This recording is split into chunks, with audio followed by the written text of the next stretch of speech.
नमस्कार। आज हम पंडित श्रीराम शर्मा आचार्य जी की पुस्तक मनोबल के धनी से एक ऐसी कहानी सुनेंगे जो ये साबित करती है कि अगर इंसान की इच्छा शक्ति चट्टान की तरह मजबूत हो तो कोई भी मुश्किल उसे तोड़ नहीं सकती। ये कहानी है पायलट बेल्यायेव की। तो चलिए एक सवाल से शुरू करते हैं। एक ऐसा सवाल जो शायद हम सबने कभी ना कभी खुद से पूछा होगा। क्या एक ऐसा संकल्प जो कभी टूटे ही नहीं, एक ऐसे शरीर पर जीत हासिल कर सकता है जो बार बार टूट चुका हो? बेल्याएव की कहानी इसी सवाल का एक जीता जागता, धड़कता हुआ जवाब है। कहानी की शुरुआत होती है एक फ्लाइंग क्लब से। एक नौजवान पायलट बनने का सपना लेकर भर्ती होने आता है।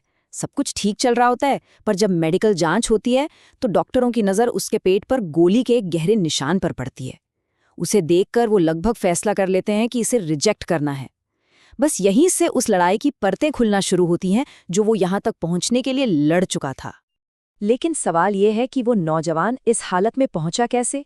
उसके पेट पर गोली का निशान क्यों था? ये जानने के लिए हमें थोड़ा पीछे जाना होगा, उनके अतीत में, जहां उनके संघर्ष की कहानी शुरू हुई थी। बेल्याएव का बचपन एक अनाथालय में बीता, जहां उनकी मां काम किया करती थी। एक दिन बस खेलते-खेलते वो इतनी बुरी तरह से गिरे कि उनकी पीठ में बहुत गहरी चोट आ गई। जब डॉक्टर को दिखाया गया तो पता चला कि उन्हें रीढ़ की हड्डी की टीबी यानी स्पाइनल ट्यूबरक्लोसिस है, और इसका नतीजा उनकी पीठ पर एक कुबड़ निकल आया और उन्हें हमेशा के लिए अपंग बच्चों वाले वार्ड में शिफ्ट कर दिया गया। अब सोचिए, एक ऐसी जगह पर जहां हर तरफ बस लाचारी और अंधेरा हो, वहां उम्मीद कहां से आएगी? पर बेल्याएव की जिंदगी में उम्मीद की एक किरण आई और उसने सब कुछ बदल कर रख दिया। उनकी मुलाकात हुई वासिलीस से, और वासिलीस कोई आम इंसान नहीं थे। वो एक पूर्व फाइटर पायलट थे।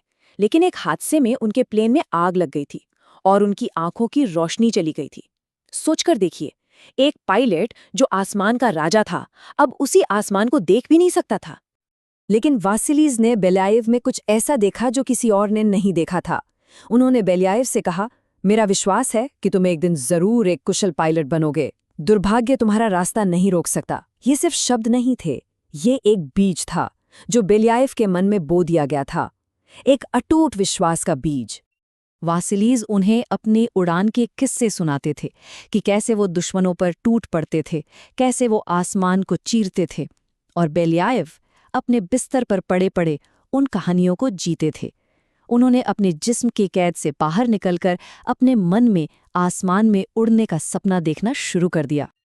अब सपना तो देख लिया था, पर उस सपने तक का सफर वो आसान नहीं था। असल में अब उनकी जिंदगी का सबसे मुश्किल दौर शुरू होने वाला था। एक ऐसा संघर्ष जिसने उनके सब्र का सबसे बड़ा इम्तिहान लिया। पूरे 5.5 साल, जरा सोचिए, 5.5 साल तक एक ही जगह पर पीठ के बल बिना हिले डुले एक प्लास्टर में बंद रहना। डॉक्टरों ने कहा था कि उनकी रीढ़ की हड्डी को ठीक करने का बस यही एक तरीका है। ये जो 5.5 साल थे ना, ये सिर्फ एक जिस्मानी लड़ाई नहीं थी, ये एक दिमागी जंग थी। एक तरफ जब दर्द हद से ज्यादा बढ़ जाता तो वो अपने मन को उस बिस्तर से उठाकर आसमान में ले जाते और हवाई उड़ानें भरने लगते। ये उनकी हिम्मत बनाए रखने का तरीका था। दूसरी तरफ दुनिया की कड़वी सच्चाई थी। एक रात जब वो अपने दोस्त से विमानों के बारे में बात कर रहे थे तो एक नर्स ने आकर तंज कसा, बच्चों, तुम में से कोई भी पायलट नहीं बनेगा। ये शब्द किसी तीर की तरह उनके दिल में चुभ गए। 5.5 साल की उस कैद के बाद जब प्लास्टर हटा तो लगा कि चलो अब सब ठीक हो जाएगा। लेकिन किस्मत को तो कुछ और ही मंजूर था। एक और इम्तिहान अभी बाकी था, एक ऐसा झटका जो उन्हें वापस जीरो पर ले आया।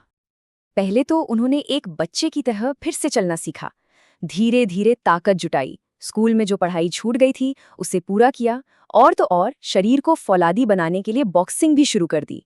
उनका शरीर अब मजबूत हो रहा था, सब कुछ ठीक चल रहा था, और तभी एक हादसा हो गया। एक दिन अपने दोस्त के साथ एक पिस्तौल देख रहे थे और अचानक एक गलती से गोली चल गई, और वो गोली सीधे बेल्याएव के पेट में लगी। 15 दिनों तक वो मौत से लड़ते रहे, और जब वो ठीक हुए तो उन्हें एक बार फिर से एक बच्चे की तरह चलना सीखना पड़ा। तो अब हम कहानी में ठीक वहीं वापस आ गए हैं जहां से हमने शुरू किया था। वो फ्लाइंग क्लब, वो डॉक्टर और वो गोली का निशान।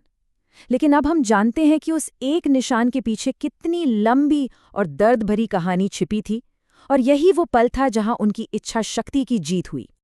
गोली लगने के बाद भी बेलियाएव ने हार नहीं मानी। वो वापस गए उसी फ्लाइंग स्कूल में। उन्होंने अधिकारियों से बस एक गुजारिश की कि मेरी हालत जैसी भी है, मुझे बस एक मौका दे दीजिए एग्जाम में बैठने का। उनकी जिद और आंखों में वो जुनून देखकर अधिकारी मान गए। और नतीजा कमाल का था। उन्होंने सिर्फ एग्जाम पास ही नहीं किया, बल्कि इतने अच्छे नंबरों से पास किया कि उन्हें फ्लाइंग स्कूल में एडमिशन मिल गया। जरा उस पल को महसूस करने की कोशिश कीजिए, जब बेलियाएव ने पहली बार अपनी फ्लाइंग कैंडिडेट की यूनिफॉर्म पहनी होगी। वो यूनिफॉर्म जिसके लिए उन्होंने अपनी पूरी जिंदगी दांव पर लगा दी थी, तो उन्हें कैसी खुशी महसूस हुई होगी। वो सिर्फ एक यूनिफॉर्म नहीं थी, वो उनके हर दर्द, हर आंसू और हर सपने की जीत थी।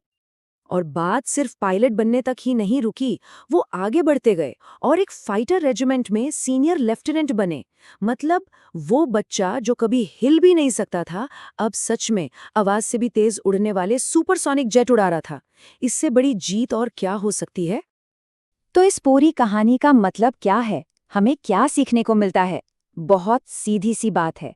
हमारी जिंदगी कैसी होगी, ये हमारे हालात तय नहीं करते, ये हमारा मनोबल तय करता है। मुसीबतें तो आएंगी, रास्ता रोकेंगी, लेकिन अगर इरादे पक्के हों तो कोई भी मंजिल दूर नहीं। सवाल बस इतना है कि हम अपनी चुनौतियों का सामना किस मनोबल से करते हैं।